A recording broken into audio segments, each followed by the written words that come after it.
మనమందరం గుడికి వెళ్తాం, భగవంతుడి ముందు కూర్చొని చేతులు జోడిస్తాం, కావలసింది కోరుకుంటాం. ఎప్పుడైనా ఆలోచించారా దేవుడికి ఏమనిపించుంటుందో?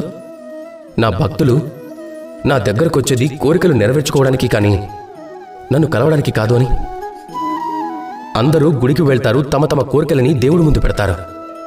ఒకవేళ వారి కోరికలు నెరవేరకపోతే నిరాశ చెందుతారు. కనుక ఇకపై ఎప్పుడు గుడికి వెళ్ళినా మీరు భగవంతుడి ముందు కూర్చోండి, నమస్కరించండి, ధన్యవాదాలు చెప్పండి. ధన్యవాదాలు దేవా, మీరు నాకు ఏదైతే ఇచ్చారో దానితో నేను సంతుష్టుడనయ్యాను అని.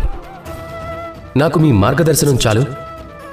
నేను చేస్తున్న కర్మల ద్వారా నాకు లభించే కర్మఫలంలోనే నేను కోరుకున్నవన్నీ లభించేలా చేయండి అని కోరుకోండి.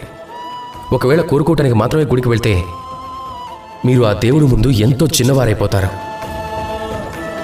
అలా కాకుండా మీ పనిని మీరు చేసి దైవానికి కృతజ్ఞతలు చెప్పడానికి వెళ్తే మీరు నిజమైన దైవాన్ని చూడగలుగుతారు.